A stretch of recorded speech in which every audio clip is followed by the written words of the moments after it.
Hey everyone, my name is Bola Shokumbi. I'm the founder and CEO of Clever Girl Finance. I'm also the author of the Clever Girl Finance book series and the new book, Choosing to Prosper. Welcome to Clever Girl Finance TV. So in today's video, we're gonna go over 9 major life events that could potentially impact your finances and how to handle them. And so for a lot of us, when we are planning our finances, we're typically planning for things that we can anticipate. But the way life happens is that sometimes unexpected things happen.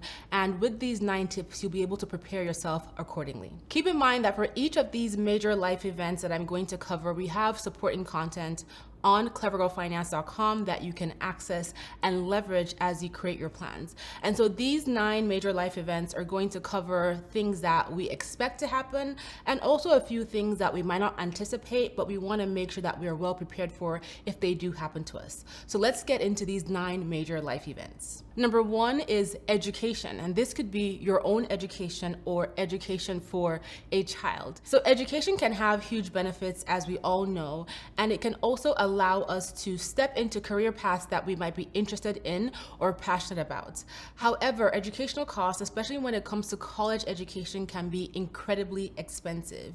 The average starting cost for a 4-year college in-state in the US is at about $25,000, and that is a significant amount of money.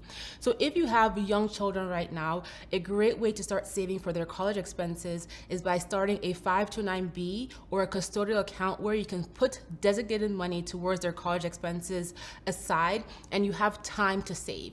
Even if your children are older, every amount of money that you can put aside for textbooks, for housing, for things on campus can be extremely helpful. So start thinking about ways you can start to save for your child's college education if this is something that you choose to do for your children.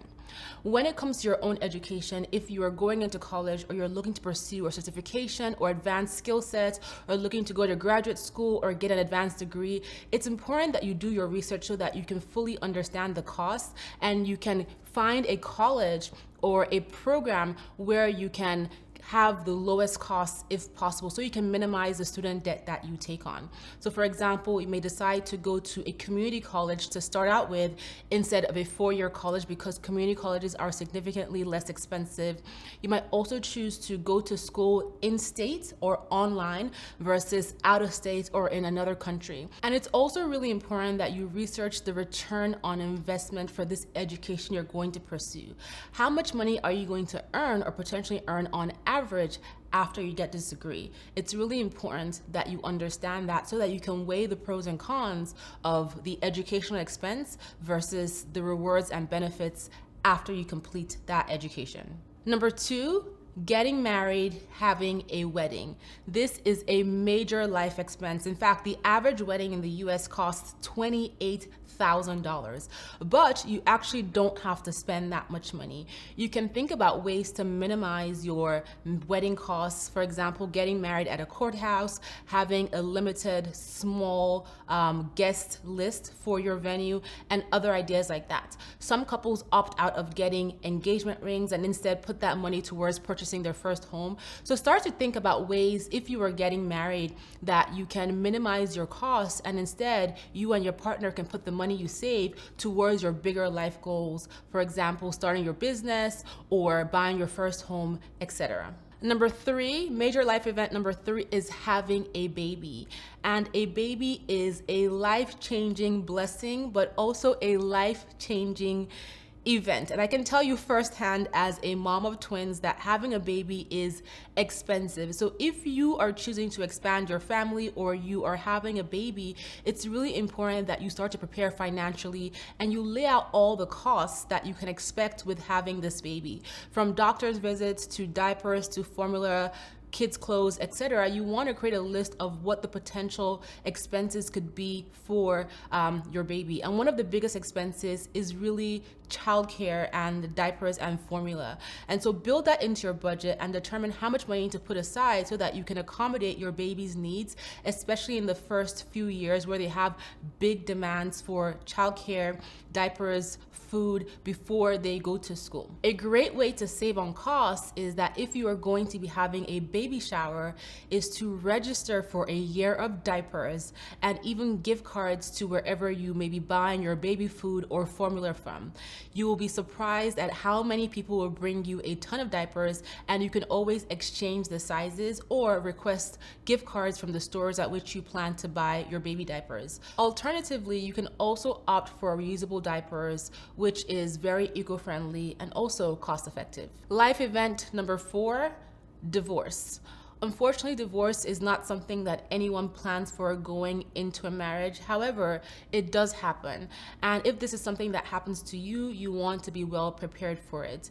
And so it's really important that you understand what the costs are going to be to go through the divorce. So hiring a lawyer, legal expenses, and also understanding what are the costs of setting up a separate household when you and your partner separate. And so if you own a home, can you afford to pay for the mortgage on your own?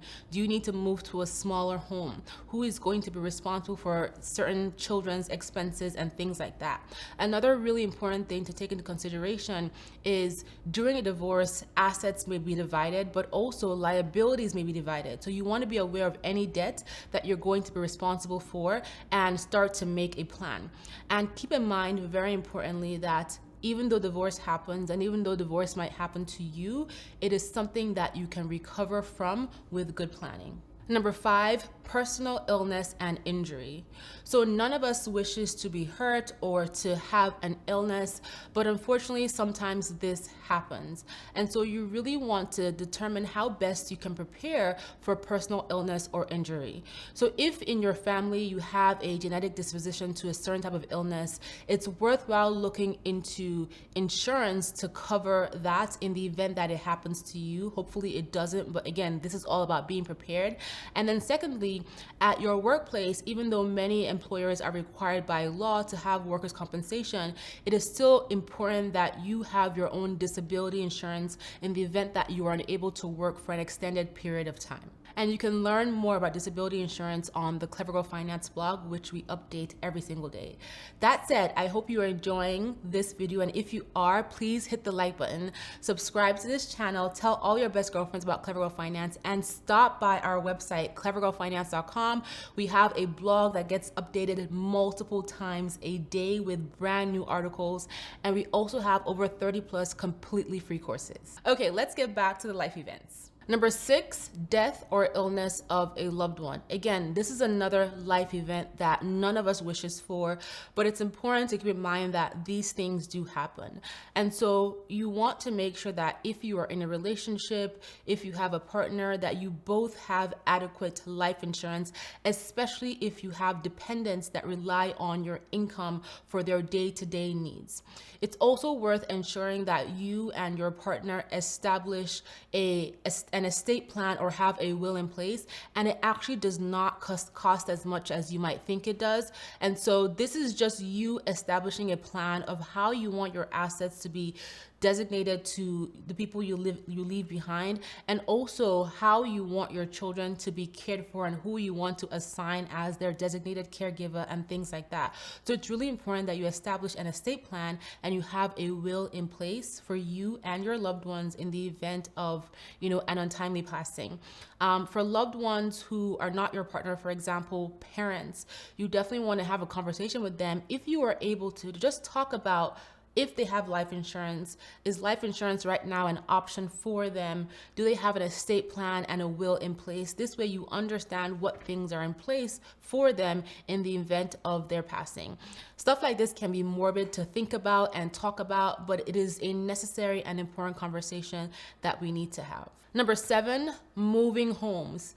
This is one of those major life events that people don't really give enough credit as a major life event, but I'm including it in this list because moving is expensive, right? A lot of times when people are buying a home or signing a new lease in an apartment, they just focus on getting the house down payment or getting their security deposit in place. However, there are so many moving costs that you need to account for as well. Renting the truck, hiring the movers, shipping a car if you need if you're not able to drive your car to your new destination, decorating your new location, furniture, repairs, and things like that. And so if you know that you plan to move, which most people move at least a few times in their lives, it's really important that you start to put money aside to accommodate this major life event. Number 8, changing jobs or careers. And so this is a major life event because a lot of times when people think about changing jobs or careers, they think about getting paid more money. However, for many people, there is that period of time where you might have to take a pay cut,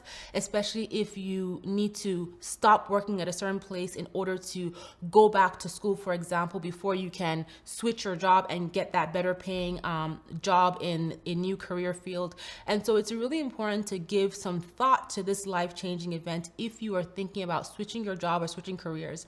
What is any education going to cost you?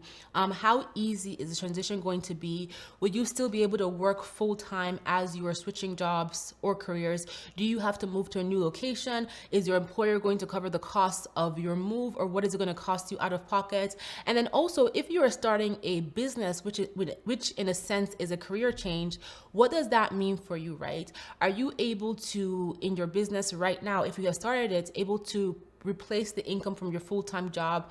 What is it going to cost to break even in your business so that you can start bringing in enough money to cover your full-time job income? And also, do you have a backup savings fund in the event that things are slow in your business so that you don't have to stress out about being able to pay your bills? These are all things that you want to consider. And so if you are starting a business or you have already started a business, it is worthwhile thinking about working full-time, running your business on the side until it's no longer sustainable, and then maybe even working part-time while you get your business on its feet and you're able to replace the income from your full-time job. And major life event number 9 is hardship or economic hardship.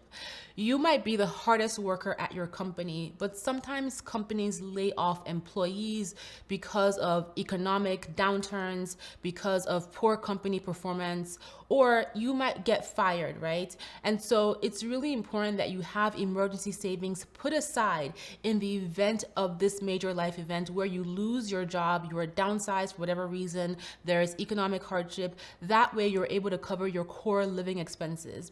And so what you need to do to establish your emergency fund is create a line item in your current budget and determine how much money you need to cover your core living expenses for 3 to 6 months.